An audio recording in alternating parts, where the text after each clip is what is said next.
এই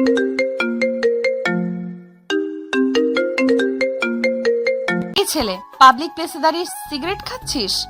তোর জন্য আশেপাশে সবার সমস্যা হচ্ছে, দেখছিস না? ঠাস ঠাস ঠাস। আমার জন্য একা ক্ষতি হবে কেন? আরও মানুষ তো খাইতেছে, তাদের না দেখে আমাকে এসে সোজা চর মেরে শাসন করতেছেন। পারলে তাদের গিয়ে বলেন। কি বললি তুই, কুত্তার বাচ্চা? আমাকে চরও মেরেছিস, আবার আমার মুখে মুখে কথাও বলতেছিস? তোকে আজকে 14 শিকের জেলের ভাত না খাওয়ানো পর্যন্ত আমি থামছি না। তুই কে রে শালা, আমাকে 14 শিখা জেলের ভাত খাওয়াবি? আমার জন্মের পর থেকেই তো সিগারেট খাচ্ছি, কেউ কিছু বলে নাই। আর আজকে হুট করে এসে তুই এসব বলছিস? নীলা সাগরের কথাই বেশ রেগে গেল। সাগরের শার্টের কলা ধরে টানতে টানতে নিয়ে চলে আসলো পুলিশের গাড়ির কাছে। সাগরকে দেখে অবাক হয়ে তার চাচা হাসান বলতে লাগলো, কিরে সাগর, তুই এইখানে কি করিস? আর নীলা, কি হয়েছে? তুমি তাকে ধরে আনছো কেন? ধরে আনবো না মানে? সে এমন কাজ করেছে যা বলার বাইরে। পাবলিক প্লেসে দাঁড়িয়ে দাঁড়িয়ে সিগারেট খাচ্ছিল, তাও আবার কলেজ গেটের সামনে দাঁড়িয়ে। কত বড় সাহস তার! সামনে তাকিয়ে দেখো, সবাই সিগারেট খাচ্ছে। এইখানে সাগরকে ধরে আনার কোনো মানেই হয় না। সো সাগরকে ছেড়ে দাও। আপনি বললেই হলো নাকি ছেড়ে দেবো তাকে? সে সিগারেট তো খেয়েছে, আবার আমার সাথে বেয়াদবিও করেছে সে। হ্যাঁ, আপনি পুলিশ হয়েছেন তো কি হয়েছে? আর বেয়াদবি তো একটু আরেকটু করাই যেতে পারে, তাই না? যেহেতু আপনি এই থানার এসআই। তবে রে, দাঁড়া, বেয়াদবি করবি তাই না? এ বলে নীলা দিল সাগরকে দৌড়ানি। এদিকে সাগর এক দৌড়ে ওইখান থেকে চলে গেল তার বাসায়। এদিকে নীলা আর ওইখানে না দাঁড়িয়ে চলে আসলো গাড়িতে।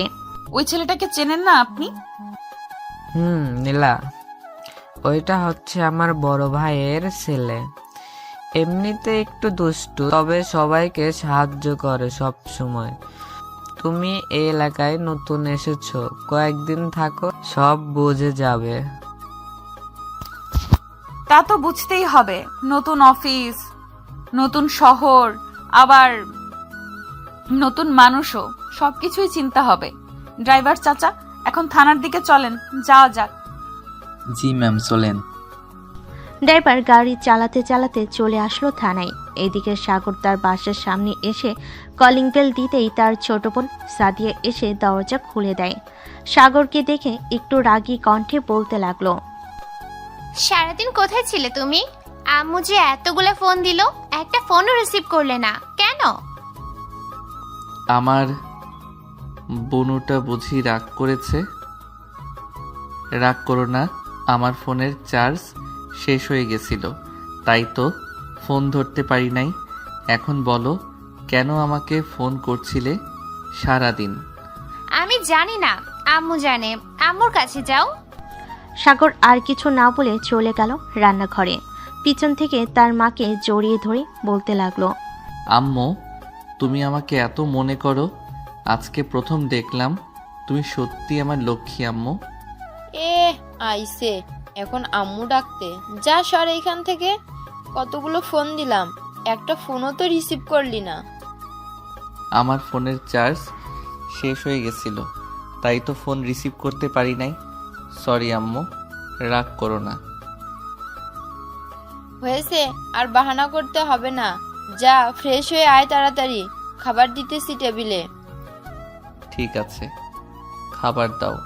তবে আজকে এত আয়োজন কেন? বিশেষ কেউ আসবে নাকি?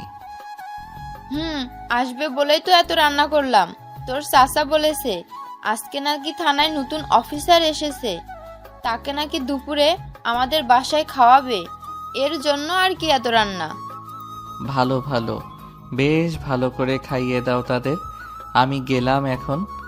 এই বলে সাগর চলে গেল তার রুমে। বেশ কিছুক্ষণ পর ফ্রেশ হয়ে নিচে এসে খাবার খেয়ে বসে আছে সোফায়। এমন সময় সাদিয়া এসে বলতে লাগলো, ভাইয়া চলো আমরা রুমে যাই, তোমার সাথে গেম খেলবো আমি। আমি এখন গেম খেলতে পারবো না, আমার অনেক কাজ আছে। দরজাটা লাগিয়ে দে এখন। এই বলে সাগর চলে গেল বাহিরে। বাইকটা স্টার্ট দিয়ে সোজা চলে গেল গার্লস কলেজের সামনে। গিয়ে দেখে তার বন্ধুরা দাঁড়িয়ে আছে। এটা দেখে সাগর তার সবগুলো বন্ধুকে ধাক্কা দিয়ে ফেলে দিল রাস্তায়। এদিকে জানালা দিয়ে কয়েকজন তাকিয়েছিল তাদের দিকে। হঠাৎ তাদের পড়ে যেতে দেখে তারা হাসতে লাগলো। এইদিকে সাগরের বন্ধুরা তো পুরাই রেগে আগুন। এই শালা আমাদের ফেলে দিলি কেন? এখন দেখ তো মেয়েগুলো হাসতেছে কীভাবে। আমাদের না ফেললেও পারতি। আরে শালা, এইভাবে যদি প্রতিদিন এইখানে এসে ড্যাব ড্যাব করে তাকিয়ে থাকিস তাহলে কি তাদের পাত্তা দিবে? তাদেরও বুদ্ধি খাটাতে হবে। দেখ এখন পড়ে গেছিস তোরা, আর ওরা কিভাবে ড্যাব ড্যাব করে তাকিয়ে আছে। দেখলাম। এখন তো এইখানে কেন? এই সময় তো তোর বাসায় থাকার কথা। আগে তো কখনোই এই সময় বের হোস না। বাসায় ভালো লাগছিল না, তাই আর কি চলে এসেছি বাহিরে। এখন চল কোথাও থেকে ঘুরে আসি, একা একা ভালো লাগে না। আমি যেতে পারবো না। আজকে প্রপোজ করবো রাফিয়াকে। আচ্ছা কর, তাহলে আমি যাই। এ বলে সাগর ওইখান থেকে চলে আসলো একটা পার্কে। একা একা বসে বাদাম খাচ্ছে আর কানে হেডফোন লাগিয়ে গান শুনতেছে। এমন সময় একজন সামনে এসে দাঁড়ালো সাগরের। সাগর মাথাটা তুলে সামনের দিকে তাকাতেই দেখতে পেল সেই পুলিশ মেয়েটি। সাগর সেই দিকে খেয়াল না করে তার মতো গান শুনতেছে আর বাদাম খাচ্ছে। এইদিকে মেয়েটা বলতে লাগলো, কিরে, তোকে যে এতবার ডাকাডাকি করলাম, তোর কানে কি কথা যায় না? ম্যাম আমাকে কি কিছু বলেছেন? এখানে তুই ছাড়া আর কে আছে বলতো? আশেপাশে তো কেউ নাই, তবে আপনি আমাকে ডাকতেছেন কেন? আমাকে কি প্রয়োজন আপনার? তুই তো এই এলাকার ছেলে, তাই না? আমি পিওর 100% খাঁটি এই এলাকার ছেলে। কেন, কি হয়েছে এখন? তোর বাইকে করে আমাকে পুরো এলাকাটা ঘুরিয়ে ঘুরিয়ে দেখাবি, কোথায় কি আছে কোথায় কি না আছে সবকিছু। আমি পারবো না, আমার কাছে টাকা নেই, বাইকেও তেল নেই যে তেল ভরবো। আর একটা কথা, আমার বাইকের পিছনে কোনো মেয়ে বসলে আমার শরীর চুলকানি ওঠে। এটা দেখেছিস তো, এইখানে তোকে গুলি করে মেরে ফেললেও আমাকে কেউ কিচ্ছু বলবে না। সমাজের লোকদের কাছে বলে দিব তুই খারাপ ছিল তাই তোকে মেরেছি আমি। এসব খেলনা পিস্তল দেখে আমি ভয় পাই না, জানতো এখান থেকে। আজাইরা পেঁচাল পারেন কেন আমার সাথে এসে? আজ থেকে তোর সাথে আজারে পেঁচাল পারবো, চল এখন। এই বলে নীলা সাগরের পেটের মধ্যে পিস্তল ঠেকিয়ে ধরতেই সাগর কিছুটা ভয় পেয়ে গেল আর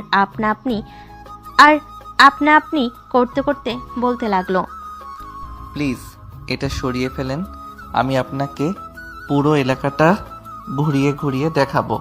প্লিজ এটা সরিয়ে ফেলেন এখন। ঠিক আছে, সরিয়ে ফেলতেছি। আর একটা কথা, বাইক ব্যাক করার সময় আমাকে বলে ব্যাক করবি। ঠিক আছে, তবে আমাকে 500 টাকা দিতে হবে তেল ভরার জন্য। আমার কাছে টাকা নেই। যা, তেল ভরে দিবনি। সাগর আস্তে আস্তে বাইক চালাচ্ছে যাতে নীলার শরীরে তার শরীরের সাথে না লাগে। এতে আস্তে বাইক চালাতে দেখে নীলা রেগে গিয়ে বলতে লাগলো, রে, তুই বাইক চালাচ্ছিস নাকি সাইকেল চালাচ্ছিস বলতো? সামনের দিকে তাকিয়ে দেখ তো, তোর আগে সাইকেলের লোকরা চলে গেছে। আপনি তো বলেছেন আপনার শরীরের সাথে যেন আমার শরীর না লাগে, তাই তো আস্তে আস্তে চালাচ্ছি। এখন আপনি যদি বলেন তাহলে আমি জোরে চালাতে পারবো। জোরে চালা, দেখি তুই কতটা পারদর্শী বাইক রাইড করতে। সাগর ফুল স্পিডে গাড়ি চালাতে লাগলো। সাগরের গাড়ি চালানো দেখে নীলা কিছুটা ভয় পেয়ে গেল আর মনে মনে বলতে লাগলো, হায় আল্লাহ, এই ছেলে হয়তো আজকে আমাকে মেরে ফেললেই শান্তি হবে। এত স্পিডে কেউ বাইক চালায় নাকি? কি ম্যাডাম, ভয় পাইতেছেন নাকি? ভয় পাইলে বলেন, আপনাকে নামিয়ে দিয়ে আসি আপনার থানায়। আমাকে থানায় নামিয়ে দিয়ে আসতে হবে না, তোকে যা কাজ দিয়েছি এটা কর। আর তোর আব্বু কিসের কাজ করে? আমার আব্বু তো জুতা সেলাইয়ের কাজ করে। মানে তোর আব্বু যদি জুতা সেলাইয়ের কাজ করে তাহলে এই বাইক কিনলে কিভাবে? দেখে তো মনে হচ্ছে কয়েকদিন হয়েছে বাইকটা রুম থেকে বের করা হয়েছে। আমার বন্ধু কিনেছিল, আমি একটু ঘুরতে নিয়ে আসলাম। তার মানে তুই বাইক চালাস, তোর লাইসেন্স নাই? না নেই তো কি হয়েছে? চল এখন থানায় নিয়ে যাব তোকে। বিনা লাইসেন্সে বাইক চালিয়েছিস, এটার জন্য তোকে একদিনের জন্য জেলে ঢুকানো হলো। আপনি বললেই হলো নাকি যে আমাকে জেলে যেতে হবে? নিজেই তো আমাকে এখানে নিয়ে এসেছেন, না নিয়ে আসলে কি আমি বাইক চালাইতাম? নিয়ে যখন এসেছি তখন তো আমার সাথে যেতেই হবে। আর তোকে বারবার জেলে ঢুকিয়ে ভান্ডার ভারী না দেওয়া অবধি মনে হয় না, আর তোকে বারবার জেলে ঢুকিয়ে ডান্ডার বাড়ি না দেওয়া অবধি মনে হয় না আমি শান্তি পাবো। আচ্ছা, আপনার তো অনেক শখ আমাকে জেলে ঢুকিয়ে ডান্ডার বাড়ি দেওয়া, তাই না? সকালে আমার সাথে বেয়াদবি করেছিল, ওইটা এখনো ভুলি নাই। তাই তো আজকে তোকে ডান্ডার বাড়ি মেরে ঠান্ডা করব আমার মনটা। যেই নীলা সাগরের হাত ধরে উঠতে যাবে এমন সময় সাগর নীলাকে টান দিয়ে তার কোলে বসিয়ে দিয়ে নীলার ঠোঁট জোড়ায় তার ঠোঁট জোড়া এক করে দিল। কয়েক মিনিটের মধ্যেই কি হয়ে গেল নীলা কিছুই বুঝতে পারল না। এইদিকে নীলা অনেক চেষ্টা করতেছে সাগরের কাছ থেকে ছুটে যাওয়ার জন্য, কিন্তু সাগর তো নাছোড় বান্দা। নীলা ছোটার চেষ্টা করলো, সাগর নীলার ঠোঁট এমনভাবে কামড়ে ধরে আছে, যদি বেশি নড়চড়া করেন তাহলে ঠোঁট কেটে যাবে। বেশ কয়েক মিনিট পর সাগর নীলাকে ছেড়ে দিয়ে বলল, এখন আমাকে নিয়ে যাইতে পারেন, এখন যাওয়ার জন্য প্রস্তুত আছি আমি। তুই তো দেখছি অনেক বড় বেয়াদব। আমি একজন পুলিশ অফিসার, তুই আমাকে কিস করলি? আজকে তোকে আমি নিয়েই যাব জেলের ভেতরে। চলেন যাই, আপনাকে যেহেতু কিস করেছি আপনার হাতে মাইর খাইলেও কিছুই হবে না, আরও মজাই লাগবে। এ বলে সাগর বাইকে উঠে পড়ল। এইদিকে নীলা রাগে সাপের মতো ফসফস করতে করতে সাগরের পিছনে গিয়ে বসে পড়ল। দীর্ঘ 10 মিনিট পর সাগর আর নীলা চলে আসলো থানায়। সাগর বাইক থেকে নেমে তার হাতে থাকা বাইকের চাবিটা নীলার হাতে দিয়ে বলতে লাগলো, এখন আমাকে নিয়ে যেতে পারেন, কোনো কিছুই বলবো না। চল, আজকে তোকে এমন মাইর মারবো আর কোনো দিন আমার সামনে এসে দাঁড়াতে পারবি না।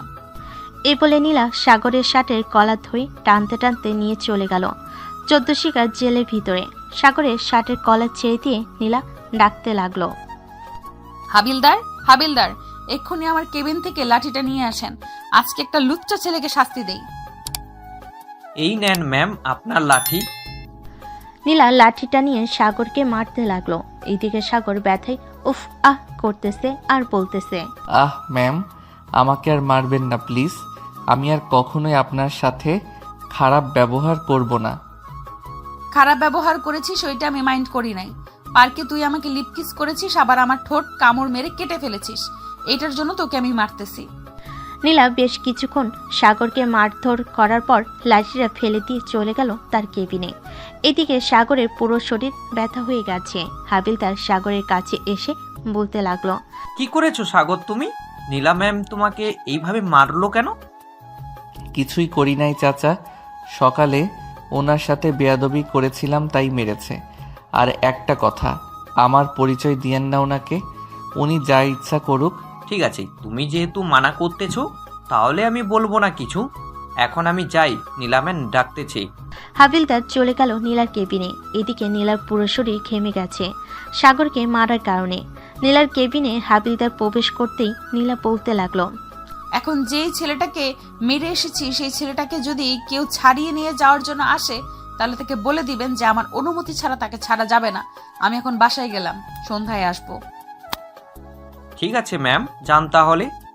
নীলা একবার সাগরের দিকে তাকিয়ে চলে গেল বাহিরে। গাড়িতে উঠতেই ড্রাইভার বলতে লাগলো, ম্যাম আপনি সাগরকে ধরে এনেছেন কেন?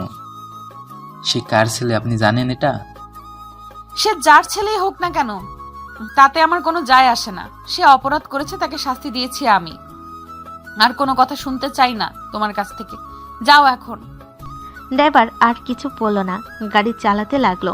বেশ কিছুক্ষণ পর ড্রাইভার নীলাকে নিয়ে চলে আসলো নীলাদের বাসায়। কলিং বেল দিতেই নীলার আম্মু এসে দরজা খুলে দিল। নীলাকে দেখে তার আম্মু বলতে লাগলো, কি রে নীলা, প্রথম দিন অফিস কেমন কাটলো? তোর কোনো সমস্যা হয় নাই তো? ভালোই কাটছে আম্মু, কোনো সমস্যা হয় নাই। আমি ফ্রেশ হয়ে আসতেছি, আমার জন্য খাবার রেডি করেন। ঠিক আছে যা তুই, আমি খাবার রেডি করতেছি। নীলা চলে গেল। এইদিকে সাগর বসে আছে 14 শিখা জেলের ভিতর। এমন সময় থানার ভিতরে প্রবেশ করলো ডিআইজি মোহাম্মদ রফিক চৌধুরী। জেলের ভিতর সাগরকে দেখে রফিক বলতে লাগলো, হাবিলদার সাগরকে জেলে ঢুকিয়েছে কে? না মানে স্যার, নীলা ম্যাম সাগরকে জেলের ভিতরে ঢুকিয়েছে। সাগর, কি হয়েছে যে তোকে জেলের ভিতরে ঢুকিয়েছে? এক্ষুনি নীলাকে ফোন দিয়ে অফিসে আনেন, তার সাথে জরুরি কথা আছে। ঠিক আছে স্যার, আপনি কেবিনে গিয়ে বসেন, আমি এক্ষুনি ফোন দিয়ে নীলা ম্যামকে বলতেছি আসার জন্য। রফিক চৌধুরী চলে গেল কেবিনে। এদিকে হাবিলদার ফোন দিল নীলাকে, কিন্তু নীলা ফোন তুলতেছে না। বেশ কয়েকবার ফোন দিতে নীলা ফোনটা রিসিভ করে কানের কাছে নিতেই এই পাশ থেকে হাবিলদার ভয়ে ভয়ে বলতে লাগলো, নীলা ম্যাম তাড়াতাড়ি থানায় আসেন, ডিআইজি স্যার এসেছে, আপনাকে খুঁজতেছে। 10 মিনিটের ভিতরে আসেন থানায়। ওকে, আমি এক্ষুনি আসতেছি। এই বলে নীলা ফোনটা কেটে দিয়ে চলে গেল নিচে। তার আম্মুর কাছ থেকে বিদায় নিয়ে গাড়িতে উঠতে পড়তে ড্রাইভার গাড়ি চালাতে লাগলো। এদিকে নীলা কিছুটা ভয় পেয়ে আছে। 5 মিনিটের মধ্যেই গাড়ি থানায় ঢুকতে নীলা তাড়াতাড়ি করে চলে গেল থানার ভিতরে। হাবিলদারকে ইশারা করতে দেখিয়ে দিল রফিক চৌধুরী কোন কেবিনে আছে। স্যার, আসতে পারি? আসো। তা কোথায় গিয়েছিলে থানা থেকে? স্যার, একটু বাসায় গিয়েছিলাম, আমি জানতাম না আপনি যে আসবেন আজকে। আমি প্রতিদিন আসি থানায়, আমার পরিচয়টা তো জানো তাই না? জি স্যার, আপনার পরিচয় জানি আমি। এখন বলো, সাগরকে জেলে ঢুকিয়েছো কেন? তার কি অপরাধ ছিল? স্যার, তার বাইকের লাইসেন্সটা ছিল না এবং তার বাইকের হর্নটা অনেক শব্দ করছিল। তাকে আরেকটা কারণে জেলে ঢুকিয়েছি। কি কারণে ঢুকিয়েছো বলো। এটা বলতে পারবো না স্যার, আমার শরম করতেছে। দেখো নীলা, তুমি এই থানার ওসি, তুমি যদি এসব বলতে শরম পাচ্ছ, তাহলে অন্যান্য আসামিরা যদি খারাপ কাজ করে তাহলে তাদের নামেও তো মনে হয় কেস ফাইল হবে না। আসলে স্যার, এই ছেলেটা আমাকে জোর করে কিস করেছে আর সকালবেলা মেয়েদের কলেজের সামনে দাঁড়িয়ে দাঁড়িয়ে সিগারেট খাচ্ছিল। কথাটা কি সত্যি নাকি মিথ্যা? বা তোমার কাছে এমন কোনো প্রমাণ আছে যে তুমি যা যা বলেছো সব সত্যি? লিপ কিস যে করেছে এটা কেউ দেখে নাই, তবে সকালে আমার সাথে বেয়াদবি করেছে। এটা হাবিলদার চাচা আরো কয়েকজন দেখেছে। হাবিলদার একটু কেবিনে আসছেন তো? জি স্যার, বলেন। আমাদের থানায় ওসি মিস নীলা বলতেছেন যে সকালে নাকি সাগর সিগারেট খেয়েছে মেয়েদের কলেজের সামনে। তার মাথা চুলকাতে চুলকাতে বলতে লাগলো, স্যার, সিগারেট খেয়েছে নাকি জানি না, তবে নীলা ম্যাম সাগরকে ধরে গাড়ির সামনে নিয়ে এসেছিল আর সাগর একটু বেয়াদবি করেছে, এটা দেখেছি। ওহ আচ্ছা, বেয়াদবির শাস্তি তো দেওয়া হয়ে গেছে, এখন তাহলে তাকে ছেড়ে দিন। কিন্তু স্যার, সে যে আমাকে ইয়ে করেছে ওইটার কি হবে? বাহ, এক কাজ করেন, ওইটা যেহেতু কেউ দেখে নাই, আপনি গিয়ে তাকে আরেকটা ইয়ে করে আসেন, তাহলে সব সমস্যার সমাধান হয়ে যাবে। যেহেতু সে জোর করে আপনাকে ইয়ে করেছে, আপনিও জোর করেই ইয়ে করে আসেন। থু, ছি ছি, আমি পারবো না এটা। সে সিগারেট খায় আর আপনি বলতেছেন আমাকে তার সাথে ওইসব করার জন্য? পারলে তাকে ছেড়ে দেন। হাবিলদার, তাকে আমার গাড়িতে রেখে আসেন, আমি আসতেছি একটু পর। ঠিক আছে স্যার। হাবিলদার চলে যেতেই রফিক চৌধুরী একটা ফাইল বের করে নীলার সামনে রেখে বলতে লাগলো, এইখানে 5 জন আসামির নাম, ছবি এবং সকল কিছু দেওয়া আছে। তাদেরকে খুঁজে বের করে জেলে ঢুকাবেন। কারো যদি সাহায্য লাগে নিতে পারেন। কিন্তু স্যার, এখানে তো একটা সমস্যা আছে। আমি তো এই এলাকায় নতুন, কিছুই চিনি না। ড্রাইভারও তো নতুন, সেও কিছুই চেনে না। এখন কি করব? যাকে পাঠিয়েছেন তাকে সুস্থ করে এরপর না হয় কাজে নাইবেন। আরেকটা কথা, ছেলেটা কিন্তু একদম ভালো না, বেশি মেলামেশা করবেন না, পরে সমস্যা হয়ে যাবে। আপনি তাকে ছেড়ে দিলেন কেন? তার তো জেলে থাকার দরকার ছিল। আপনি তাকে ছেড়ে দিয়ে অনেক বড় ভুল করেছেন। এক্ষুনি তাকে জেলে ঢুকাচ্ছি আমি। এটা ভুলেও করবেন না, পরে আপনার উপর বিপদ আসলে একমাত্র সেই আপনাকে খুঁজে বের করতে পারবে, আর কেউ না। আপনার কথার মানে বুঝলাম না আমি। না, বুঝাই ভালো। এখন আপনার কাজ করেন, যদি প্রয়োজন হয় তাহলে আমাকে ফোন দিবেন, আমি হেল্প করব আপনাকে।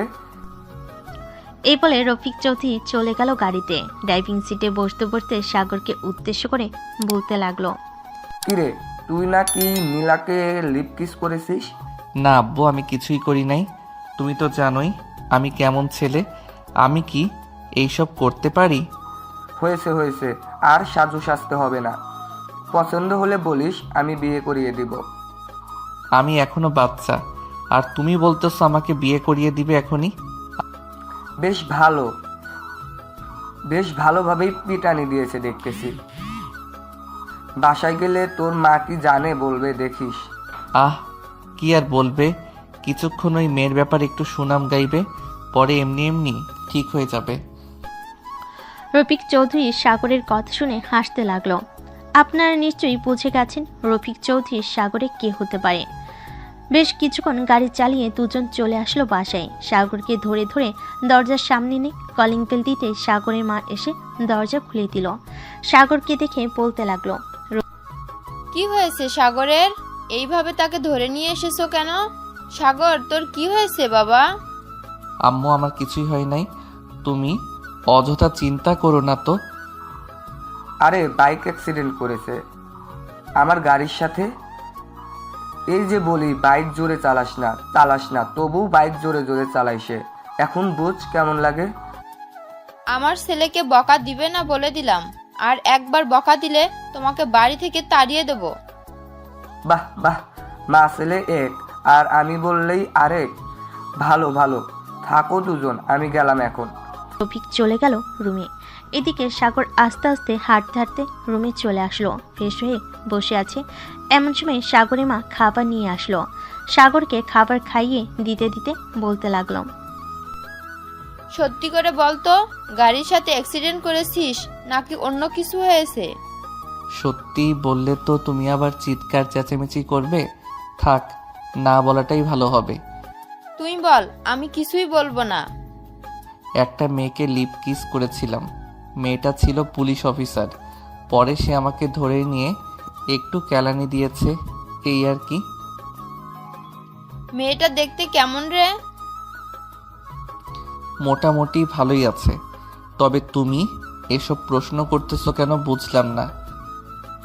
তোর পছন্দ হলে আমাকে বলতে পারিস, আমি মেয়েটার পরিবারের সাথে কথা বলে তোদের বিয়েটা দিয়ে দেব। কার বিয়ে দেওয়ার কথা চলছে এইখানে শুনি? আমাকে একা রেখেই কার বিয়ে দেওয়া হয়েছে দেখতেছে? যে মেয়েটা সাগরকে মেরেছে সেই মেয়েটার কথা বলতেছি। আচ্ছা, তুমি তো থানায় গিয়েছিলে, মেয়েটাকে তো দেখেছো তাই না? মেয়েটা দেখতে কেমন? দেখেন তো বেশ সুন্দরী, দেখতে তো বেশ সুন্দরী, তবে তোমার সাথে সুন্দর না বেশি। এখন যদি বলি মেয়েটা তোমার থেকে সুন্দরী হলে তো তোমার কপাল শনি, মঙ্গল, বৃহস্পতি লেখা আছে।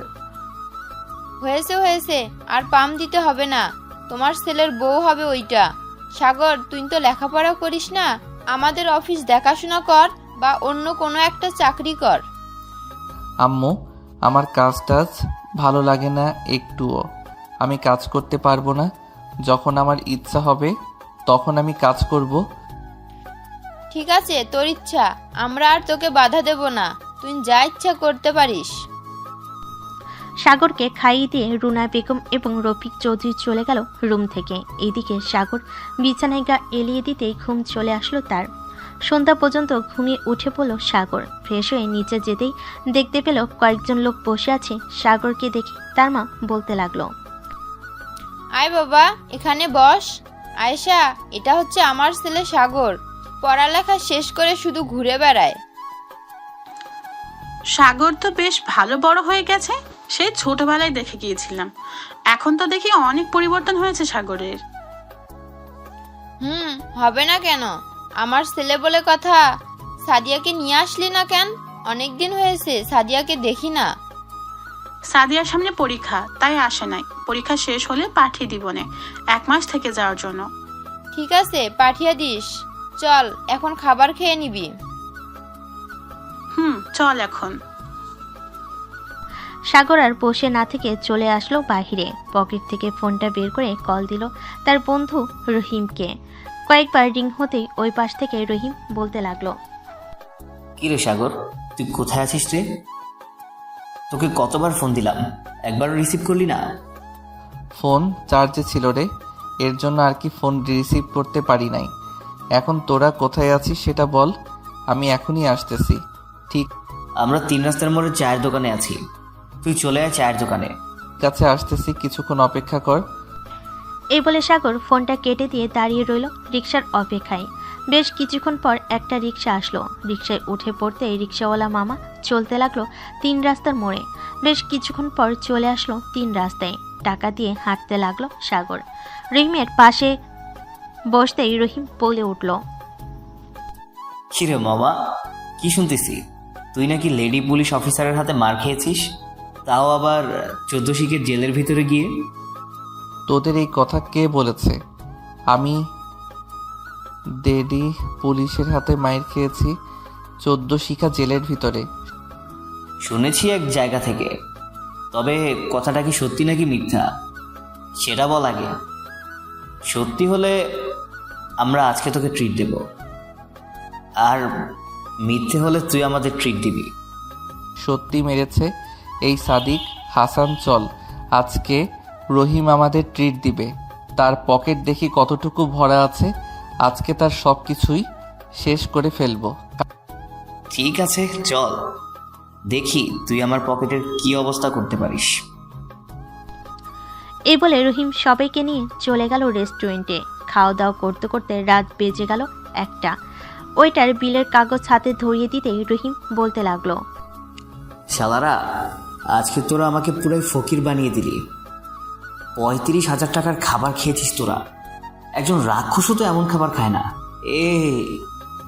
কান্না করিস না দোস্ত, এটা তো সামান্য একটা উদাহরণ দিলাম। আজকে রাত হয়ে গেছে তাই আর খাই নাই। আর কোনো দিন ভুলবশত যদি এমন কথা বলিস তাহলে আজকের দিনটা মনে থাকবে আশা করি। মনে থাকবে না মানে? 100% মনে থাকবে। তুই যে কি জিনিস এটা আজকে বুঝলাম। এখন চল যাই আমরা। চল। রহিম বিল দিয়ে সবাইকে নিয়ে চলে আসলো 3 রাস্তার মোড়ে। এখান থেকে সবাই আলাদা হয়ে গেল, কারণ সবার বাসা ভিন্ন ভিন্ন জায়গায়। সাগর হেঁটে যাইতেছে আর গান গাইতেছে। এমন সময় সামনে থেকে একটা পুলিশের গাড়ি আসতে লাগলো। এটা দেখে সাগর চমকে উঠল, কারণ হঠাৎ করে এত রাতে ওকে এলাকায় তো পুলিশ আসার কথা না। এইসব ভাবতেছে এমন সময় পুলিশের গাড়ি সাগরের সামনে এসে দাঁড়াতে গাড়ির ভিতর থেকে নীলা নেমে আসলো। সাগরের সামনে দাঁড়াতেই সাগর বলতে লাগলো, কি ম্যাডাম, আমার কিস এতই ভালো লাগছিল নাকি যে এত রাতে চলে এসেছেন? চলেন একটা কিস করি আপনাকে। এই বদমাইশ ছেলে, তোর তো সাহস কম না? তুই আমাকে এসব কথা বলিস? আমি একজন পুলিশ অফিসার, এটা তুই ভালো করে দেখে বুঝিস না?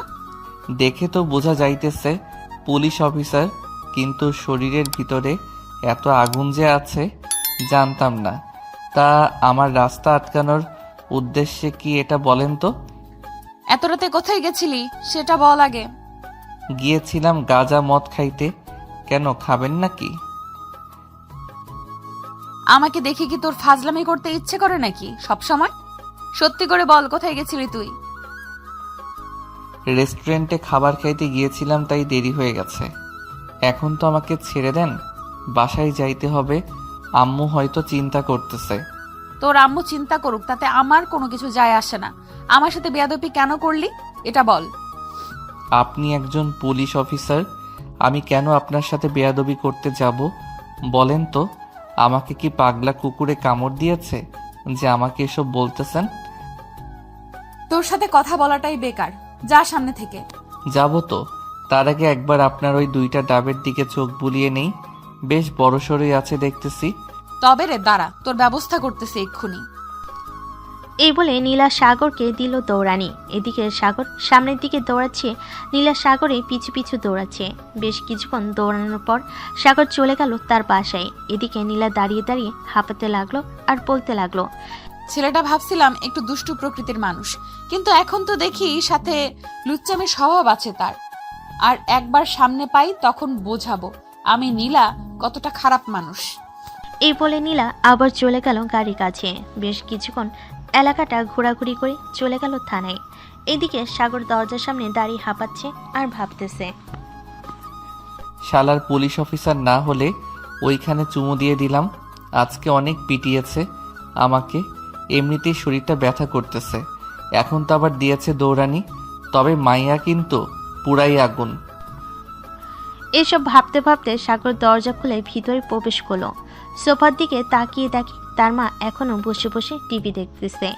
সাগর তার মায়ের কাছে গিয়ে বলতে লাগলো, আম্মু, তুমি এখনো ঘুমাও নাই কেন? যাও, অনেক রাত হয়েছে, এখন গিয়ে ঘুমিয়ে পড়ো, আর রাত জাগতে হবে না। তোকে না দেখে আমি কখনোই ঘুমিয়েছি নাকি বলতো? আর এইভাবে ঘেমে গেছিস কেন? এমনি ঘেমে গেছি। এখন তুমি রুমে যাও, আমি আজকে খাবো না, বাহির থেকে খেয়ে এসেছি। সাগরের মা চলে গেল। এদিকে সাগর কিছুক্ষণ টিভি দেখে চলে গেল তার রুমে। ফ্রেশ হয়ে খাবার খেয়ে দিল এক ঘুম। পরের দিন সকাল 10টায় ঘুম ভাঙল তার।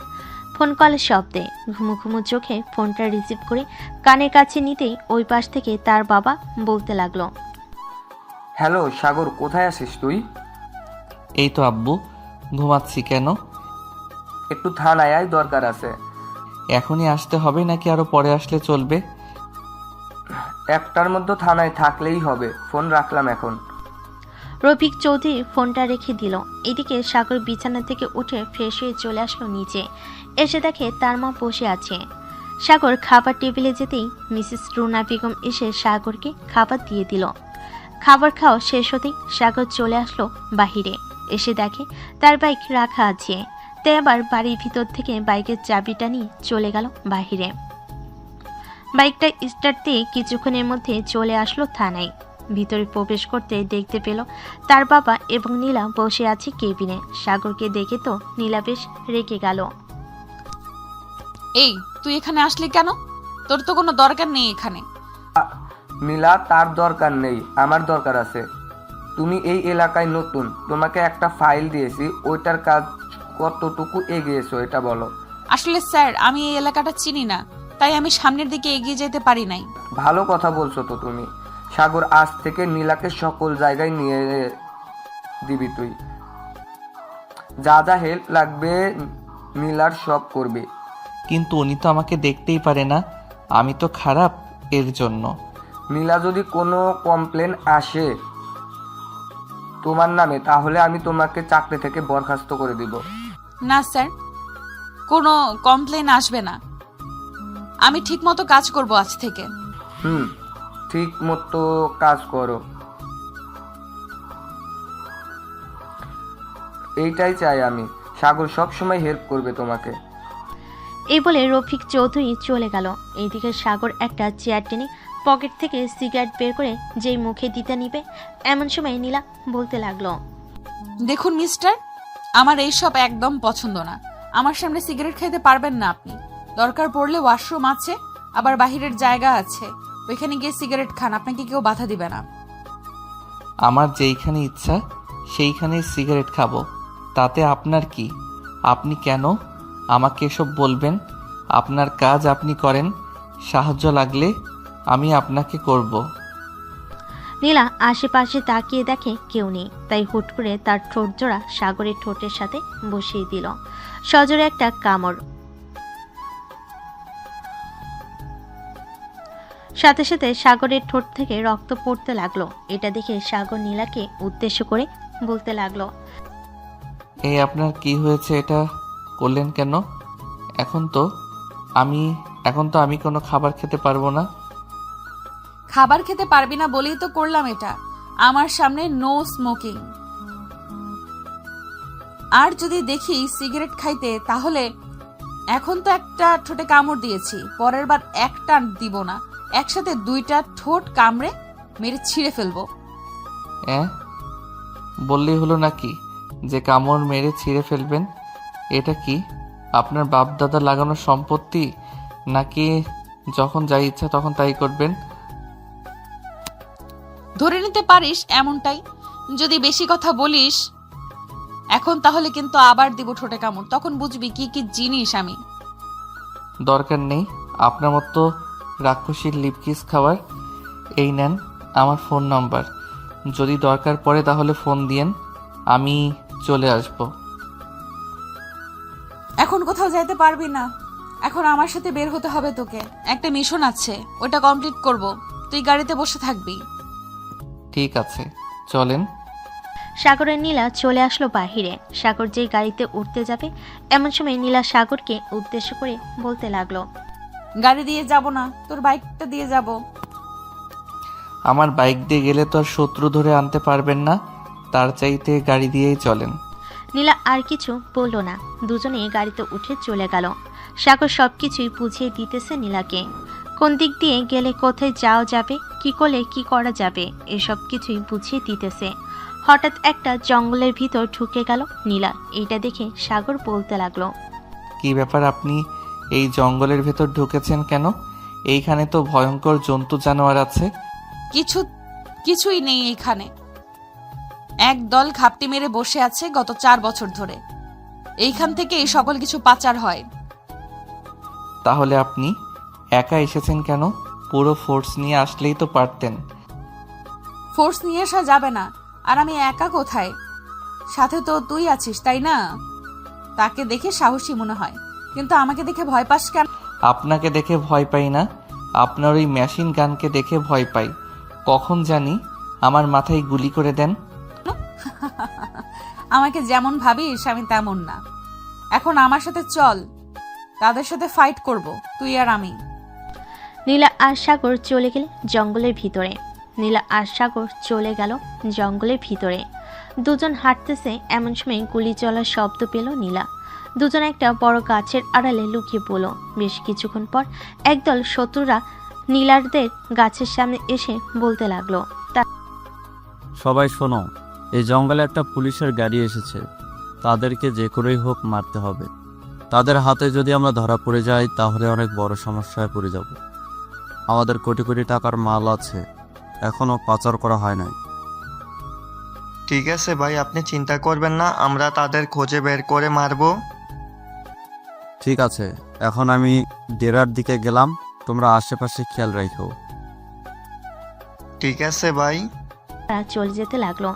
এদিকে নীলা আর সাগর সব কথা শুনে ফেলল। সাগর নীলার হাত থেকে পিস্তলটা নিয়ে সবার মাথার গুলি করে মেরে ফেলল। একবারে নিখুঁতভাবে গুলিগুলো তাদের মাথায় লাগছে। তুমি এত নিখুঁতভাবে গুলি করলে কিভাবে? আর ওদের মাথায় গিয়েও লাগলো? আপনার বস রফিক চৌধুরী আছে না, উনি আমাকে শিখিয়েছে সব কিছুই। চলেন এখন সামনের দিকে যাই, ওরা সব মারা গেছে। ঠিক আছে, চলো। সাগর নীলার হাতে হাত রাখতে নীলা সাগরের হাত ছেড়ে দিল এক ছটকায়। সাগর আর কিছু বলল না, সামনের দিকে এগিয়ে যেতে লাগলো। বেশ কিছুক্ষণ যাওয়ার পর দুজন চলে আসলো শত্রুদের আস্তানার সামনে। এসে দেখে সবাই ড্রাগসগুলো প্যাকেটে করতেছে। আর দেখে এটা দেখে নীলা বলতে লাগলো, চলো আমরা দুইজন তাদের উপরে অ্যাটাক করি, তাহলে তারা এখানেই মারা যাবে। আপনার মতো বোকা হলে তারা এখানেই মারা যাবে, তাই না? একবার সামনের দিকে তাকিয়ে দেখেন তো কতজন লোক আছে। তারা আমাদের যদি ঘিরে ধরে বা একসাথে গুলি করে তাহলে আমাদের কি অবস্থা হবে বুঝতে পারছেন? বুঝতে পারছি। তো এখন কি করব আমরা? এখানে দাঁড়িয়ে থাকলে তো ওরা আমাদের দেখে ফেলবে। চুপচাপ দাঁড়ান একটু, আমি দেখতেছি কি করা যায়। ওর আশেপাশে তাকিয়ে দেখতে লাগলো কোথাও কিছু দেখা যায় কিনা। একটা জিনিস লক্ষ্য করলো, সাগর সবার হাতে লাল রশি বাঁধা। সাগর নীলাকে নিয়ে চলে আসলো সেই জায়গায় যেখানে কিছুক্ষণ আগে কয়েকজন লোককে মেরেছিল। তাদের হাত থেকে লাল রশি খুলে সাগর পরিয়ে নিল। নীলার হাতও পরিয়ে দিল একটা। সাগর আর নীলা চলে গেল তাদের সামনে। সাগরের নীলাকে দেখে বেশ অবাক হলো তাদের মধ্যে থাকা লোকেরা। সাগরকে দেখে বলতে লাগলো, এই তুই কে রে, এইখানে এসেছিস কেন? আমি তো তোমাদের সাথেই কাজ করি, এই দেখো আমার হাতেও তো লাল রশি বাঁধা। ও আচ্ছা, এখানে দাঁড়িয়ে না থেকে কাজে লেগে পড়। সাগর আর কিছু বলল না, কাজে লেগে পড়ল। তাদের সাথে সন্ধ্যা হতে সাগর আর নীলা প্ল্যান করে কাজে লেগে পড়ল। পিস্তলে সাইলেন্সার লাগিয়ে গুলি করতে লাগলো তাদের উপরে। বেশ কিছুক্ষণের মধ্যেই সাগর আর নীলা সবাইকে মেরে ফেলল। মারা শেষ হতে তাদের মেন লিডারদের বন্দি করে ফেলল নীলা। সাগর, তোমাকে ধন্যবাদ, তুমি অনেক সাহায্য করেছো আমাকে। আজকে তুমি না থাকলে আমি হয়তো তাদেরকে ধরতে পারতাম না। ধন্যবাদ দিতে হবে না, এটা আমার কর্তব্য ছিল। সাগর আর নীলা কথা বলতেছে, এমন সময় তাদের সামনে পুলিশের গাড়ি এসে দাঁড়ালো। সাগর আর নীলা উঠে গেল একটা গাড়িতে, বাকিদের গাড়িতে উঠিয়ে চলে আসলো সবাই থানায়। সাগর সবার কাছ থেকে বিদায় নিয়ে চলে গেল বাসায়। কলিং বেল দিতেই রফিক চৌধুরী এসে দরজা খুলে দিল। সাগরকে দেখে মুচকি হাসি দিয়ে বলতে লাগলো, কিরে সবাইকে ধরিয়ে দিচ্ছিস নাকি? আব্বু সবাইকে ধরিয়ে দিয়েছি, খুবই টায়ার্ড এখন আমি। সকালে কথা হবে, এখন ঘুমাতে গেলাম। ঠিক আছে, যা তাহলে। সাগর চলে গেল তার রুমে, ফ্রেশ হয়ে খাওয়া দাওয়া করে ঘুমিয়ে পড়ল। পরের দিন বিকেলে ঘুম ভাঙলো একটা মেয়ের ডাকে। সাগর ভাইয়া, এই সাগর ভাইয়া উঠো, অনেক সকাল হয়েছে। আম্মু বিরক্ত করো না তো, অনেক রাতে এসেছি, আমাকে ঘুমাতে দাও। আমি তোমার আম্মু না, আমি সাদিয়া। আরে পিচ্ছি, তুই কখন আসলি এখানে? সকালে এসেছি, তোমাকে তো সে কখন থেকে ডাকতেছি, তুমি কোনো কথাই বলতেছো না। কাজ শেষ করে এসেছি তো রাতে, তাই আর কি ঘুম হয় নাই। তুই নিচে যা, আমি ফ্রেশ হয়ে আসতেছি। ঠিক আছে, তাড়াতাড়ি আসো। সাদিয়া চলে গেল নিচে। এইদিকে সাগর বিছানা থেকে উঠে ফ্রেশ হয়ে নিচে চলে আসলো। এসে দেখে সবাই গল্প করতেছে। সাগর সাদিয়ার পাশে বসে বলতে লাগলো, তোর পরীক্ষা শেষ নাকি পিচ্ছি? পরীক্ষা শেষ, তাই তো চলে এসেছি। আর হ্যাঁ, আমাকে পিচ্ছি পিচ্ছি বলবা না, আমি এখন অনেক বড় হয়ে গেছি। সাদিয়ার কথা শুনে সবাই হো হো করে হাসতে লাগলো। হাসাহাসি শেষ হতেই সাগর আবারও বলতে লাগলো, আচ্ছা যা, তোকে পিচ্ছি বলবো না। আম্মু আমাকে খাবার দাও, খুব ক্ষুধা লাগছে। টেবিলে গিয়ে বস, আমি আসতেছি। আর তোমরাও গিয়ে বসে পড়ো, সবাই মিলে খাবার খেয়ে নিই। রুনার কথায় সবাই চলে গেল খাবার টেবিলে। খাবার খেয়ে বসে আছে, এমন সময় সাগরের ফোনটা বেজে উঠলো। তাকিয়ে দেখে অচেনা নাম্বার। ফোনটা রিসিভ করতেই ওপাশ থেকে বলতে লাগলো, নীলা। হ্যালো সাগর, আমি নীলা বলছিলাম। বলেন, এই সময় ফোন দিলেন যে? তোমার জন্য একটা গিফট আছে, ওইটা দিব তাই ফোন দিয়েছিলাম। তুমি একটু ওইদিন যেই পার্কে এসেছিলাম ওই পার্কে আসতে পারবে? ঠিক আছে, আমি আসতেছি কিছুক্ষণ পর। ফোনটা রেখে দিল। বেশ কিছুক্ষণ পর সাগর রেডি হয়ে নিচে আসতেই সাদিয়া বলল, ভাইয়া আমিও যাব তোমার সাথে, প্লিজ আমাকে নিয়ে চলো প্লিজ। ঠিক আছে, তাড়াতাড়ি রেডি হয়ে আয়, আমি আছি এইখানে। ঠিক আছে, একটু দাঁড়াও, আমি আসতেছি এখনই। সাদিয়া চলে গেল তার রুমে। রেডি হয়ে নিচে আসতে সাগর তার বাইকের পিছনে বসে নিয়ে চলে গেল তার সেই পার্কে। সাগর আর সাদিয়া বসে আছে। এইদিকে নীলা হাতে একগুচ্ছ ফুল নিয়ে চলে আসলো সাগরের কাছে। আজকে নীলা নীল শাড়ি পরেছে, দেখতে অনেক সুন্দর লাগতেছে। সবকিছু ম্যাচিং করা জিনিস পরেছে নীলা। সাগরের সামনে ফুল বাড়িয়ে দিয়ে বলতে লাগলো, এখন তোমার জন্য আজকে আমার প্রমোশন হয়েছে, আজকে আমি অনেক খুশি। আজকে তুমি যা চাইবে তাই খাওয়াবো। আমি কিছুই খাবো না, আপনি যান এখন। সাদিয়া, চলো আমার সাথে, আমরা ঘুরে আসি। এই মেয়েটা কে? এই মেয়েটা হচ্ছে আমার গার্লফ্রেন্ড। কেন, আপনার কোনো সমস্যা আছে নাকি? না, কোনো সমস্যা নেই। সাদিয়ার হাত ধরে চলে আসলো বাইকের কাছে। এইদিকে সাদিয়া তো অনেক খুশি, কারণ এই প্রথম তার হাত ধরেছে সাগর। সাদিয়া মনে মনে বলতে লাগলো, সাগর ভাইয়া হয়তো আমাকে ভালোবাসে, তাই তো আমার হাত ধরেছে। ইয়াহু! আজকে আমি অনেক অনেক অনেক খুশি। এই বলে সাদিয়া সাগরকে পিছন থেকে জড়িয়ে ধরলো। এটা দেখে সাগর, কিরে সাদিয়া, তুই এইভাবে আমাকে জড়িয়ে ধরেছিস কেন? সরি ভাইয়া, আমি বুঝতে পারি নাই। আজকে আমি অনেক খুশি, তাই আর কি তোমাকে এইভাবে জড়িয়ে ধরেছি। ও আচ্ছা, এই কথা। এটা দেখে সাগর কিছুটা অবাক হয়ে বলতে লাগলো। সাগর আরো কিছুক্ষণ ঘোরাঘুরি করে চলে আসলো বাসায়। এদিকে নীলাও চলে গেল বাসায়। কলিং বেল দিতে নীলার মা এসে দরজা খুলে দিল। নীলাকে গোমরা মুখ করে থাকতে দেখে বলতে লাগলো, কি রে নীলা, কি হয়েছে? এভাবে গোমরা মুখ করে আসিস কেন? এমনি আম্মু, আমি রুমে গেলাম, আমাকে ডাক দিবে না। নীলা চলে গেল রুমে। দরজাটা লাগিয়ে বিছানায় চোখ বন্ধ করে শুয়ে ভাবতে লাগলো সাগরের কথা। হঠাৎ আমার এমন মনে হচ্ছে কেন? আমি আমার জীবন থেকে অনেক বড় একটা জিনিস হারিয়ে ফেলতেছি। কিছু তো একটা আছে। আমি কি সাগরকে ভালোবেসে ফেলেছি? না না, তা হতে পারে না। আমি কিভাবে সাগরকে ভালোবেসে ফেলেছি? সে তো আমার থেকে অনেক ছোট আর অনেক খারাপ। এইসব ভাবতেছে নীলা। এমন সময় তার ফোনটা বেজে উঠল। তাকিয়ে দেখে রফিক চৌধুরী ফোন দিয়েছে। কলটা রিসিভ করতে ওপাশ থেকে বলতে লাগলো, হ্যালো নীলা, তুমি এখন কোথায় আছো? এই তো স্যার, বাসায় আছি। মাথাটা একটু ব্যথা করতেছে, তাই আর কি শুয়েছিলাম। জরুরি দরকার ছিল নাকি? না, জরুরি দরকার ছিল না। আচ্ছা, তো তুমি একটু ঘুমাও, কালকে রাতে মিশন আছে, পরে না হয় কথা বলা যাবে। এই বলে রফিক চৌধুরী ফোনটা কেটে দিল।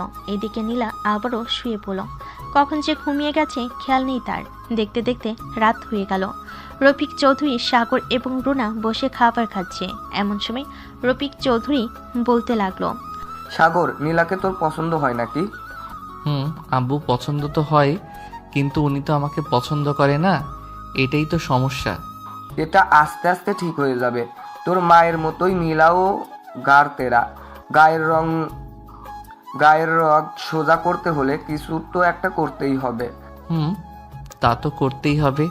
তবে আজকে নীলা ম্যাম দেখলাম কিছুটা আনইজি ফিল করছিল সাদিয়াকে সাথে দেখে।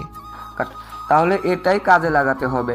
তুই সব সময় সাদিয়াকে নিয়ে নীলার সামনে সামনে ঘুরঘুরি করবি, দেখবি সাদিয়া হয়তো কিছু একটা বলবে তোকে। আমি তো এটাই চাই। কাল থেকে আমি সব সময় সাদিয়াকে নিয়ে তার সামনে ঘোরাঘুরি করব। যা তাহলে, এখন গিয়ে ঘুমা। সাগর চলে গেল তার রুমে। বিছানায় শুয়ে পড়তেই এমন সময় তার ফোনটা বেজে উঠল। তাকিয়ে দেখে নীলা ফোন দিয়েছে। সাগর মুচকি হাসতে কলটা রিসিভ করলো আর বলল, কেমন আছেন নীলা ম্যাম? এই তো আলহামদুলিল্লাহ ভালো আছি। তুমি কেমন আছো? আমিও আলহামদুলিল্লাহ ভালো আছি। তো কোনো কাজ আছে নাকি? থাকলে বলেন, আসি আমি এখনই। আসলে তো ভালোই হয়, তবে বেশি কাজ নেই, তুমি চাইলে আসতে পারো। ওকে, আমি 10 মিনিটের মধ্যে আসতেছি। সাগর ফোনটা কেটে দিয়ে চলে গেল নিচে। এ সময় সাগরকে আসতে দেখে তার বাবা বলতে লাগলো, কিরে, এখন কোথায় যাইতেছিস তুই? নীলা ফোন দিয়েছে, বলেছে যাওয়ার জন্য, তাই একটু যাইতেছি। ওহ আচ্ছা, যা তাহলে। যা করবি বুঝে শুনে করবি, তোর উপর আমাদের চিন্তা ভরসা আছে। আব্বু, তুমি কোনো চিন্তা করো না, আমি সব কিছুই বুঝে শুনে করব। তোমাদের মান সম্মান নষ্ট হতে দিব না আমি। যা তাহলে। সাগর চলে গেল থানার সামনে। এসে ফোন দিল নীলাকে। একবার রিং হতে নীলা ফোনটা রিসিভ করলো। সাগর, চলে এসেছো নাকি? থানার থেকে একটু দূরে আছি। এইখানেই নেমে পড়বো নাকি থানায় আসবো? থানায় আসতে হবে না, তুমি ওইখানেই থাকো, আমি আসতেছি। ঠিক আছে, আসো তাহলে। ফোনটা কেটে দিয়ে দাঁড়িয়ে রইল ওইখানে। বেশ কিছুক্ষণ পর নীলা আসলো। সাগর নীলার পাশে বসে পড়তে নীলা বলতে লাগলো, রাতের খাবার খেয়েছো নাকি? বাসা থেকে খেয়ে এসেছি। তা এখন কোথায় যাবেন? দুই চোখ যেই দিকে যায় ওই দিকে যাব। এই বলে নীলা তার বাম হাতটা আস্তে আস্তে সাগরের হাতের উপর রাখলো। সাগর তার হাতটা সরালো না, কারণ সে দেখতে চাইছে নীলা কি করে। বেশ কিছুক্ষণ যাওয়ার পর নীলা সাগরের দিকে তাকিয়ে দেখে সাগর ঘুমিয়ে গেছে। এটা দেখে নীলা গাড়িটা রাস্তার একপাশে থামিয়ে আস্তে আস্তে সাগরের কাছে এসে সাগরের ঠোঁটের সাথে তার ঠোঁট জোড়া স্পর্শ করতেই সাগর রেসপন্স করতে লাগলো। বেশ কিছুক্ষণ রেসপন্স করার পর নীলা সাগরকে ছেড়ে দিয়ে তার সিটে বসে পড়ল। সাগর, ওই মেয়েটা কি সত্যি তোমার গার্লফ্রেন্ড? ওই মেয়েটা আমার গার্লফ্রেন্ড। বিয়ের কথাবার্তাও চলতেছে বাসায়। আচ্ছা ম্যাম, একটা কথা বলেন তো। কি কথা? আপনি হঠাৎ আমাকে লিপ কিস করলেন কেন এখন? লিপ কিস করি নাই, তোমার ঠোঁটে মশা বসেছিল, ফু দিতে গিয়েছিলাম আর তখনই তোমার ঠোঁটের সাথে লিপ কিস করে ফেলেছি। আপনাকে একটা সুযোগ দিতে পারি? কেমন সুযোগ? বুঝলাম না। আপনি চাইলে আমার সাথে রিলেশন করতে পারেন, পরে আমি ওই মেয়েটাকে ছেড়ে দিব, তখন না হয় আপনাকে বিয়ে করে ফেলবো। দরকার নেই আমার এমন ভালোবাসার। একজনকে কষ্ট দিয়ে আরেকজন সুখী হতে পারে না, তুমি তাকে নিয়ে সুখে থাকো। এই বলে নীলা চোখে হাত রেখে পানি মুছতে লাগলো। মুছা শেষ করেই বেশ কিছুক্ষণ ঘোরাঘুরি করলো দুজন। মাঝরাতে চলে আসলো সাগর বাসায়। কলিং বেল দিতে সাগরের মা এসে দরজা খুলে দিল। সাগর কোনো কিছু না বলে চলে গেল তার রুমে। বিছানায় শুয়ে আছে সাগর আর ভাবতেছে, নীলা ম্যাম কি আমাকে সত্যি ভালোবেসে ফেলেছে নাকি ভালোবাসে না? ভালোবাসলে তো কান্না করতো না। এসব ভাবতেছে সাগর। অন্যদিকে নীলাও ভাবতেছে কি করবে সে, সাগরের সাথে রিলেশন করবে নাকি করবে না। এসব ভাবতে ভাবতে টেবিলের উপর মাথা রেখে ঘুমিয়ে গেল নীলা। পরের দিন রফিক চৌধুরী সকাল সকাল চলে গেল অফিসে। গিয়ে দেখে নীলা টেবিলে মাথা রেখে ঘুমাচ্ছে। নীলার মাথায় হাত বুলিয়ে দিতে নীলার ঘুমটা ভেঙে গেল। নীলা দাঁড়িয়ে সালাম দিয়ে বলতে লাগলো, আসসালামু আলাইকুম স্যার, আপনি কখন এসেছেন? আমাকে একবার ডাক দিবেন না? তুমি ঘুমিয়েছিলে তাই ডাক দেই নেই। তোমাকে দেখে মনে হচ্ছে তুমি অনেক টেনশনে আছো। বাসায় কি কোনো সমস্যা হয়েছে নাকি? না স্যার, বাসায় কোনো সমস্যা হয় নাই, এমনি ভালো লাগতেছে না তাই আর কি এমন দেখাচ্ছে আমাকে। ঠিক আচ্ছা, তুমি বাসায় চলে যাও। আজকে 2 দিনের ছুটি দিলাম তোমাকে। আছে স্যার। নীলা চলে গেল বাসায়। এদিকে রফিক চৌধুরী ফোন দিল সাগরকে। কয়েকবার রিং হতেই ওপাশ থেকে সাগর বলতে লাগলো, হ্যালো আব্বু। কোথায় আছিস রে তুই এখন? এই তো আব্বু, বাসায় আছি। কেন? থানায় আসতে পারবি না কি একটু এখন? জরুরি কাজ আছে নাকি? না, জরুরি কাজ নেই। নীলাদের বাসায় যাব তোকে নিয়ে বিয়ের ব্যাপারে কথা বলার জন্য। এত তাড়াহুড়ো করার কি দরকার আছে? নীলা ম্যাম যেই সময় বলবে ওই সময় আমরা যাব। নীলা মেয়ে মানুষ, সে কখনোই বলবে না নিজের মুখে। আমি বুঝতে পারি নীলার মুখ দেখে। এখন তুই কি চাস সেটা বল।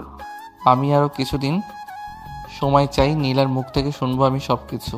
ঠিক আছে, তোর যা ইচ্ছে তাই কর। সাগর ফোনটা কেটে দিয়ে চলে আসলো 3 রাস্তার মোড়ে। এসে দেখে তার বন্ধুরা বসে আছে। সাগর গিয়ে পাশে বসলো তাদের। এমন সময় সিয়াম বলে উঠল, কি রে সাগর, বেশ ভালোই তো চলছে প্রেম, তাই না? দোষ সালা, আমি আবার কার সাথে প্রেম করি দেখলি তুই? হইছে, আর কিছু বলতে হবে না। সাদিয়ের সাথে বেশ ভালোই প্রেম করতেছিস তুই। প্রতিদিন ঘুরতে নিয়ে যাস তাকে। আমাদেরকেও তো দিতে পারিস, আমরাও তো ঘুরতে নিয়ে যাই তাকে।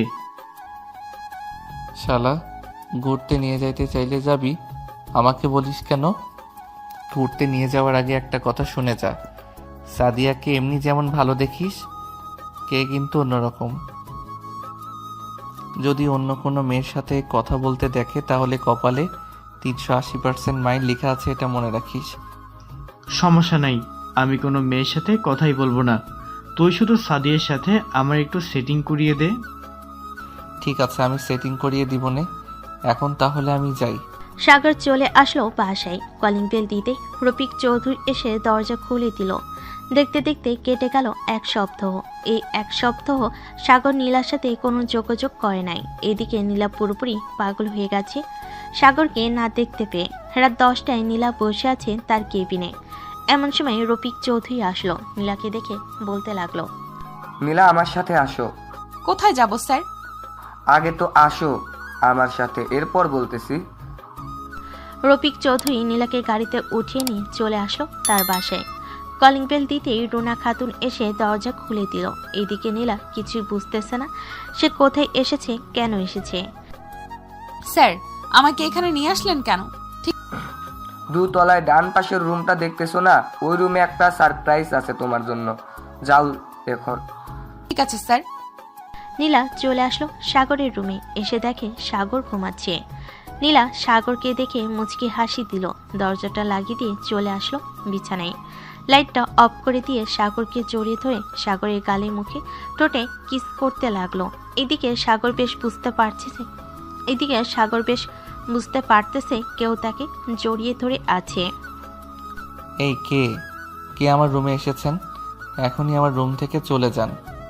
এই চুপ, বেশি কথা বলিস কেন? চুপচাপ শুয়ে থাক, বেশি কথা বললে তোর খবর আছে। নীলা ম্যাম, আপনি কখন আসলেন এইখানে? সাগর আর কিছু বলল না নীলাকে। এদিকে নীলা সাগরকে এমনভাবে জড়িয়ে ধরে আছে সাগর একটু নড়াচড়া করতে পারছে না। সাগর কোনোরকম নীলার বুকে মাথা রেখে শুয়ে পড়ল। পরদিন সকালে সাগরের ঘুম ভাঙতেই দেখতে পেল নীলা এখনও ঘুমাচ্ছে তাকে আগের মতো জড়িয়ে ধরে। এটা দেখে সাগর নীলার কাছ থেকে উঠে যেতে যাবে। এমন সময় নীলা কড়া গলায় বলতে লাগলো, এই চুপচাপ শুয়ে থাক, বেশি নড়াচড়া করলে কিন্তু তোর খবর আছে। সকাল 10টা বেজে গেছে, এখনো যদি শুয়ে থাকি আম্মু আব্বু কি মনে করবে? যা ইচ্ছা মনে করুক, তাতে আমার কোনো কিছু যায় আসে না। তোকে আমি অনেক ভালোবেসে ফেলেছি, এখন তোকে ছাড়া আমি একটুও থাকতে পারি না। এখন তো থাকতে পারেন না বুঝলাম, আগে ছিলেন কিভাবে? আগে তো আমাকে সহ্য করতে পারতেন না। তখন তো তোর প্রতি কোনো অনুভূতি ছিল না, এখন তোর প্রতি অনুভূতি, ফিলিংস সবকিছুই আছে। এই বলে নীলা সাগরের ঠোঁটে লিপ কিস করতে লাগলো। কিস করা শেষ হতেই দুজন দুজনকে জড়িয়ে ধুয়ে শুয়ে আছে। এমন সময় রুনা বেগম এসে দরজায় নক করতে করতে বলতে লাগলো, নীলা, সাগর এখন ওঠ, অনেক সকাল হয়েছে, খাবার খাবি? শাশুড়ি আম্মা, আজকে আপনার ছেলে খাবার পাবে না, এমনিতে আপনার ছেলের পেট ভরে যাবে, আপনি গিয়ে খাবার খেয়ে নেন। ঠিক আছে, আমি গিয়ে খাবার খেয়ে নিতেছি। রুনা বেগম চলে গেল। এদিকে সাগর নীলা দুইটা ভাবের দিকে তাকিয়ে এইদিকে সাগর নীলার দুইটা ডাবের দিকে তাকিয়ে আছে। এটা দেখে নীলা বলতে লাগলো, কি ব্যাপার, খাবে নাকি? খাবো। দিবা এখন?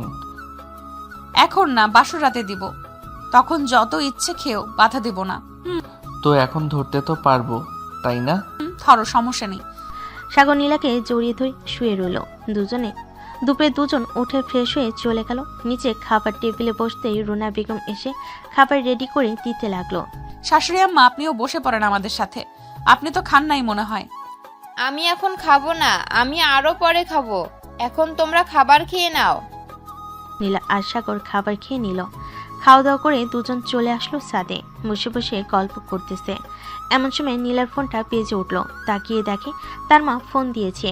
কলটা রিসিভ করতেই ও পাশ থেকে বলতে লাগলো, হ্যালো আম্মু, কেমন আছো? আমি আলহামদুলিল্লাহ ভালো আছি, তুই কেমন আছিস? আর আজকে বাড়িতে আসিস নাই কেন?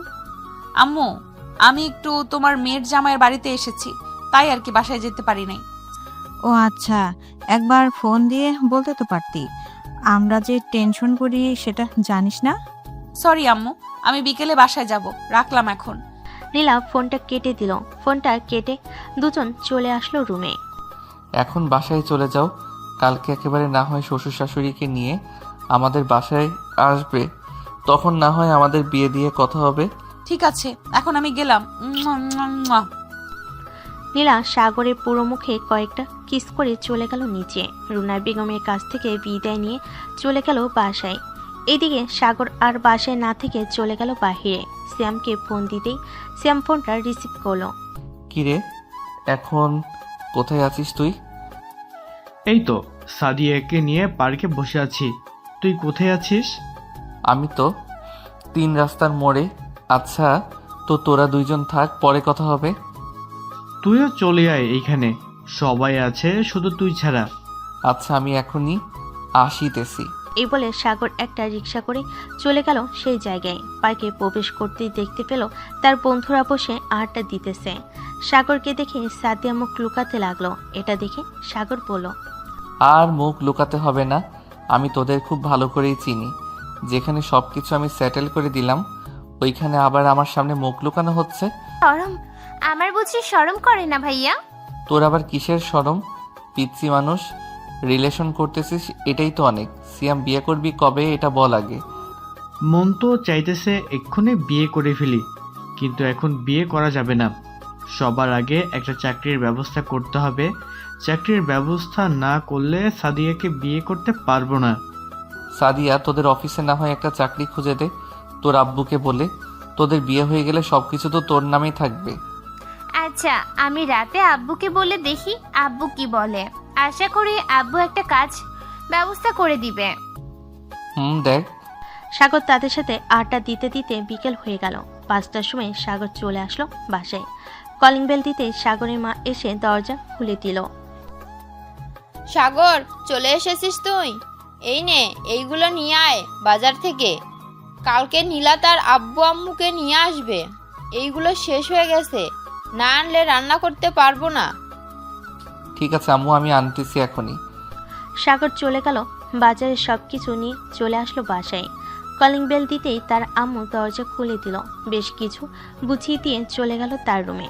ফ্রেশ হয়ে খাটের উপরে এসে বসতেই নীলার নাম্বার থেকে কল আসলো। সাগর ফোনটা রিসিভ করতেই ওপাশ থেকে বলতে লাগলো, কি করো এখন?